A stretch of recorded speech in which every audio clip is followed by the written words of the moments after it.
جمی ما جا بہ النبی صلی اللہ علیہ وسلم کہ جو کچھ حضور پاک صلی اللہ علیہ وسلم لے کر دنیا میں تشریف لائے وہ پورا کا پورا پوری امت میں مشرق سے لے کے مغرب تک، شمال سے لے کے جنوب تک اور قیامت تک کے زندہ ہو جائے، یہ مقصود ہے۔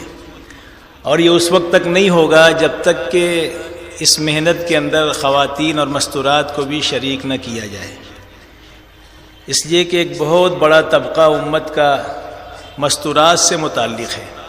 اگر ان کو نظر انداز کر کے ہم نے محنت کی تو پھر 100% دین کیسے زندہ ہوگا؟ اس لیے کہ انسان کی زندگی کی گاڑی کے دو پہیے ہیں، ایک مرد اور ایک عورتیں ہیں۔ خواتین اور مستورات امت کا ایک بہت بڑا طبقہ ہے، ان کو چھوڑ کر اگر ہم محنت کریں گے تو 100% کے اعتبار سے دین زندہ نہیں ہو سکے گا۔ مثال دے کے بھی سمجھایا ہے کہ اگر صرف مردوں میں دین آیا تو یہ ایسا ہے جیسا گھر کی چوکھٹ تک، گھر کے دروازے تک دین آیا۔ اگر مرد اپنے وقت کے خواجہ حسن بصری بن جائیں، شیخ عبد القادر جیلانی رحمۃ اللہ علیہ کے اور جنید بغدادی رحمۃ اللہ علیہ جیسے ہو جائے، صحابہ کرام کے نقش قدم پہ چلنے والے ہو جائے، اور اگر عورتوں میں دین نہیں آیا تو یہ ایسا ہی ہے کہ دین جو ہے گھر کے دروازے تک آیا۔ اسی طریقے سے اگر عورتیں اپنے وقت کی میمونہ، شعوانہ، رابعہ، بصریہ بن جائیں اور صحابیات کے نقش قدم پہ چلنے والیاں بن جائیں اور مردوں میں دین نہیں آیا تو بھی 100% دین زندہ نہیں ہوگا۔ اس لیے کہ منزل تک گاڑی کے پہنچنے کے لیے دونوں پہیوں کا ٹھیک ہونا ضروری ہے۔ تو جس طریقے سے حضور پاک صلی اللہ علیہ وسلم مردوں کے لیے دین لے کر آئے، اسی طریقے سے مستورات کے لیے بھی آپ نبی بنا کر بھیجے گئے اور مستورات کے لیے بھی دین لے کر آئے۔ اور جو آیت میں نے ابھی تلاوت کی اس میں بھی اللہ نے مستورات کا بھی ذکر کیا ہے کہ جو لوگ بھی اچھے کام کریں گے، چاہے وہ مرد ہوں یا عورتیں، من ذکرین او انثی، بشرطے کہ وہ ایمان والے ہوں، ہم ان کو حیات طیبہ، پاکیزہ زندگی عطا فرمائیں گے۔ اس لیے مستورات کو بھی محنت میں اللہ کے نبی نے صحابہ کے ساتھ صحابیات کو بھی شریک کیا ہے۔ حضرت بلال رضی اللہ عنہ کے ساتھ آپ جا کر مستورات میں بھی خطاب فرمایا کرتے تھے۔ عیدین کے موقع پر خصوصی خطاب مستورات سے بھی آپ کیا کرتے تھے، اور مستورات بھی بہت سی باتیں آپ سے پوچھتی تھیں کہ آپ مردوں کے لیے بھی نبی بنا کر بھیجے گئے اور عورتوں کے لیے بھی نبی بنا کر بھیجے گئے، میں عورتوں کی طرف سے نمائندہ بن کے آئی ہوں۔ اور وہ اصل حضرت اسماء کا واقعہ جو ہم سنتے ہیں، اشارتاً میں نے عرض کیا کیونکہ وقت کم ہے نا، تو عرض کرنے کا مقصد یہ ہے کہ مستورات کو چھوڑ کر محنت کرنا یعنی 1/3 بلکہ 2/3 دین کا چھوٹ جانا ہے اگر ان کو چھوڑ دیا تو۔ اس لیے کہ دیکھو مثال کے طور پہ گھر میں 5 آدمی ہوں، اکیلا آدمی اگر دین کے کام میں لگا بھی ہے اور اس کی بیوی، اس کی ماں، اس کے 2 بچے گھر میں موجود ہیں، تو یہ 4 کو اگر چھوڑ کر گھر کی تعلیم کے بغیر اور ان کو دین کے کام میں لگائے بغیر یہ اکیلا اگر لگا ہے، بڑی قربانی بھی دے رہا ہے، تو 20% دین آیا۔ کتنا آیا؟ ہاں، کیونکہ 4 باقی ہیں، 20 چوک 80، تو 80% تو ہاتھ سے دین چھوٹا ہوا ہے۔ ہاں، مرد پر محنت، فرد پر محنت ہے، اور مستورات پر محنت گویا کہ خاندان پر محنت ہے، کیونکہ ان کے راستے سے، مستورات کے راستے سے دین آئے گا اولاد میں۔ اگرچہ عورتوں میں خلافت، نبوت، امامت، امارت نہیں ہے، عورتوں میں نہ خلافت ہے، نہ نبوت ہے، نہ امارت ہے، نہ امامت ہے، لیکن جتنے امام اور جتنے امیر عمرہ اور جتنے خلفاء اور خلیفہ اور جتنے انبیاء آئے ہیں وہ سب انہی کی گودوں سے پرورش پا کر آئے ہیں۔ جتنی بڑی بڑی شخصیتیں دنیا میں آئی ہیں ان کے پیچھے عورتوں کا کردار ہے، عورتوں کی تربیت ہے۔ چنانچہ خود خلفائے راشدین پر ہم غور کریں تو سیدنا عمر فاروق رضی اللہ تعالیٰ عنہ جہاں اللہ کے نبی کی دعا تھی، وہیں ان کی بہن کا بھی ان کے دین میں آنے میں، اسلام لانے میں حصہ ہے، بہن کا۔ سیدنا عثمان غنی رضی اللہ تعالیٰ عنہ جہاں صدیق اکبر کی محنت ہے، وہیں ان کی خالہ نے بھی ان کا ذہن بنایا تھا، یعنی ان کے اسلام لانے میں ان کی خالہ کا بھی حصہ ہے۔ حضرت علی رضی اللہ تعالیٰ عنہ 4تھے خلیفہ، حضرت خدیجہ الکبریٰ رضی اللہ تعالیٰ عنہ کا ہاتھ ہے، اس لیے کہ ان کی کفالت میں تھی۔ تو 3 خلفاء تو گویا مستورات کے راستے سے دین کی طرف، اسلام کی طرف متوجہ ہوئے، اور خود حضور پاک علیہ الصلوۃ والسلام کو ہمت دلانے والی، ڈھارس دلانے والی حضرت خدیجہ الکبریٰ رضی اللہ تعالیٰ عنہ، جب آپ کو نبوت ملی، کل واقعہ سنایا مولانا نے، مرکز کی مسجد میں سنا آپ نے کہ کس طرح ہمت دلائی اور ورقہ ابن نوفل کے پاس لے گئی، اور سارا واقعہ ہے۔ اور جب آپ کے نکاح میں آئی تو کیا فرمایا کہ اللہ کے نبی یہ میرا سارا مال آپ ہی کا ہے، اور یہ میرے سارے غلام آپ کے ہی ہے، جہاں چاہے آپ خرچ کریں۔ اللہ کی طرف سے بھی یہ کہا گیا کہ نبی جی آپ تو یتیم تھے، ہم نے خدیجہ رضی اللہ تعالیٰ عنہ کو آپ کے نکاح میں دے کے آپ کو مالدار بنا دیا، اور جس وقت دنیا سے تشریف لے جا رہی ہیں تو کپڑوں پر پیون لگے ہوئے، 3 دن کا فاقہ ہے، اور اللہ کی طرف سے سلام آ رہا ہے، تو یہ سارا مال کہاں لگا؟ دین پر لگایا۔ اتنا بڑا حصہ ہے دین میں عورتوں کا۔ ہاں، علماء فرماتے ہیں کہ اتنا مال اللہ نے دیا تھا کہ مکہ معظمہ کے جتنے تجار تھے ان سب تاجروں کا مال کا حساب لگا کر اس کا کیلکولیٹ کیا جاتا، اس کا ٹوٹل کیا جاتا کہ یہ اتنے مال میں ان کی سب رولنگ چل رہی ہے کاروبار کی، مثال کے طور پہ 10 کروڑ روپیہ، تو اس کا 2 حصہ کیا جائے تو کتنا بنے گا؟ 5 کروڑ۔ تو اس کے نصف کی اکیلی مالکہ تھی خدیجہ الکبریٰ رضی اللہ تعالیٰ، اتنی بڑی تاجرہ تھی، سب دین پہ لگایا۔ سندل کی لکڑیوں کا مکان تھا، 2 منزلہ مکان تھا۔ اسی طرح ابو طلحہ رضی اللہ تعالیٰ اسلام میں داخل ہوئے ان کی اہلیہ کی تشکیل پر۔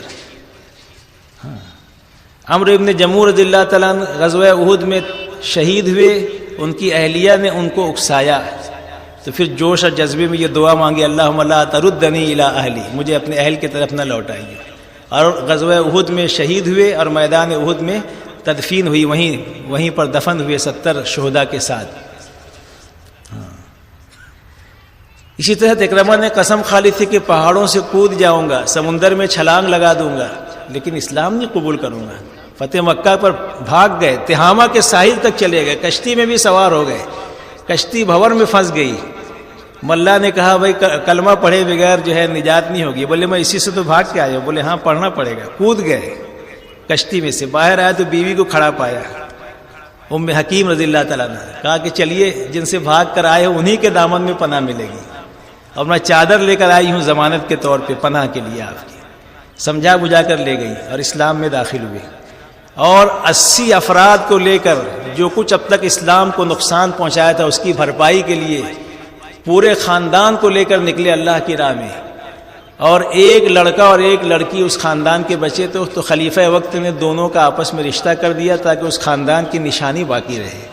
78 افراد کی شہادت کے ثواب ام حکیم رضی اللہ تعالیٰ عنہ کے کھاتے میں جائے گا۔ اسی طرح ازواج مطہرات میں مفتی محمد شفیع صاحب نے معارف القرآن کی تفسیر میں لکھا ہے کسی جگہ پر کہ 3 ازواج مطہرات پورے قرآن کی حافظہ تھی، حضرت حفصہ رضی اللہ تعالیٰ عنہ، حضرت ام سلمہ رضی اللہ تعالیٰ عنہ، حضرت عائشہ رضی اللہ تعالیٰ عنہ۔ اور سب سے بڑی محدثہ ام المومنین میں عائشہ رضی اللہ تعالیٰ عنہ ہے، 2210، اور بعض علماء فرماتے ہیں کہ 2220 حدیثیں آپ سے مروی ہیں۔ کسی موقع پہ فرمایا تھا غالباً نصف علم یا 1/3 علم عائشہ سے سیکھو اللہ کے نبی، اور باقی صحابہ سے سیکھو۔ کسی مسئلے میں اختلاف ہوتا تھا تو صحابہ پردے میں جا کے عائشہ رضی اللہ تعالیٰ عنہ سے اس کے بارے میں پوچھتے تھے اور پھر مطمئن ہوتے تھے۔ اللہ نے ایسا دیا تھا علم۔ اسی طرح بعد میں ہم دیکھیں گے کہ جو بھی اللہ والے گزرے ہیں ان کی بھی سوانح پڑھیں گے تو اس میں ملے گا کہ ان کی ماؤں کی تربیت کے صدقے میں وہ اتنے بڑے اللہ والے بنے۔ بایزید بستامی رحمۃ اللہ کے متعلق آتا ہے، فرماتے تھے مجھے ولایت میری ماں کی دعا سے ملی ہے۔ خواجہ نظام الدین اولیاء رحمۃ اللہ کی والدہ رات میں تہجد میں دعا مانگتی تھی، اللہ پاک میرے بیٹے کو ولیوں کا سردار بنا، ولی نہیں ولیوں کا سردار، تو سلطان الہند خواجہ نظام الدین اولیاء رحمۃ اللہ کے نام سے مشہور ہوئی۔ یہ جہاں منگلے والی مسجد ہے اس کا نام پرانا نام غیاس پورا ہے یا غیاس نگر ہے، باہر آپ آئیں گے نا جہاں سے بسیں پکڑتے ہیں وہاں پتھر ابھی بھی لگا ہوا ہے، اس کا نام پرانا ہے۔ یہ تو خواجہ نظام الدین اولیاء کی وجہ سے نام پڑ گیا بستی نظام الدین۔ تو ماں کی دعا تھی، اور اتنا یعنی 1400 پالکیاں یہ مہاراشٹرا میں بھیجی تھی، اورنگ آباد، جالنا، پربھنی، ناندیڑ، حیدرآباد، دکن پٹی میں 1400 پال کیا. اس علاقے میں جو دین آیا ان کے شاگردوں کے راستے سے آیا. یہ سب ان کی ماں کو ملے گا، بعد میں خواجہ نظام الدین کو بھی ملے گا. بختیار کاکی رحمۃ اللہ کی والدہ ان سے کہتی تھی بیٹا اللہ روزی دیتے، نماز پڑھ کے مانگو. تو وہ طاق میں چپکے سے گھی روٹی کھانے کی چیزیں رکھ دیتی. ایک مرتبہ کہیں پڑوس میں کسی ضرورت سے چلی گئیں، یاد آیا کہ بچے کے کھانے کا وقت آ گیا، کہیں ایسا نہ ہو نماز پڑھے اور کھانا نہ ملے تو اس کے یقین گڑبڑ ہو جائے گا. بھاگتی ہوئی آئی، دیکھا تو بیٹا کھا رہا ہے. بولے امی آج تو بڑا اچھا کھانا اللہ نے بھیجا ہے. کہا بختیار آج تجھ کو اللہ سے لینے کا ڈھنگ آ گیا. ان کے دسترخوان پہ اتنے لوگ کھانا کھاتے تھے کہ پیاز کے چھلکے کئی کھچروں پر لدوا کر پھینکوائے جاتے تھے. کاکی روٹی والے کو کہتے ہیں. اسی طرح اتنا بڑا دعوت کا کام اس وقت پورے عالم میں جو چل رہا ہے. حضرت مولانا یوسف صاحب نے فرمایا کرتے تھے یہ جو کمالات دیکھ رہے ہو آپ ہماری ذاتوں میں، یہ ہمارا ذاتی کمال نہیں ہے، ہمارے گھر کی عورتوں کا کمال ہے.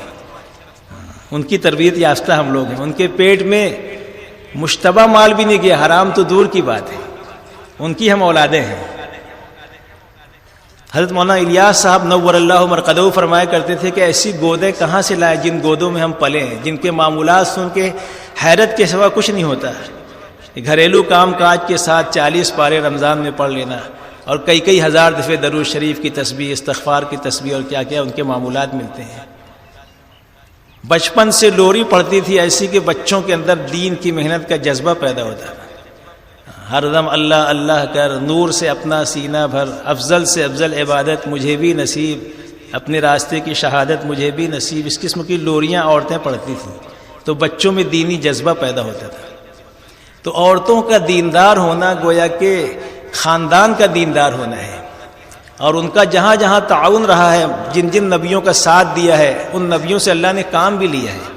ہاں حضرت ابراہیم علیہ السلام، خود حضور پاک علیہ السلام، ان کے گھروں کی ازواج مطہرات نے اپنے شوہر اپنے نبی کا ساتھ دیا. اللہ نے ان سے خوب کام لیا. اور اس کے مقابلے میں نوح علیہ السلام 950 سال تک محنت کرنے، بیوی اسلام میں نہیں آئی تو بیٹا بھی نہیں آیا، لوط علیہ السلام کی بیوی. اس لیے مستورات کا کام میں شریک کرنا بہت ضروری ہے. اللہ کے نبی نے ان کو بھی فکر مند کیا. بہت سے غزوات میں عورتوں نے شرکت کی، بلکہ بعض دفعہ اللہ کے نبی نے منع کیا تو اپنے کرنے کے کام گنوا دیے کہ ہم مجاہدین کو تیر اور کمان دیں گے، زخمیوں کی مرہم پٹی کریں گے، پیاسوں کو پانی پلائیں گے، اور جو میدان چھوڑ کے جائے گا اس کو ہم میدان کی طرف لوٹائیں گے. تو اللہ کے نبی نے سکوت فرمائے، نے اجازت دے دی. یہ جذبہ تھا عورتوں کا. اس لیے دوستو ہمیں مستورات کو کام میں جوڑنا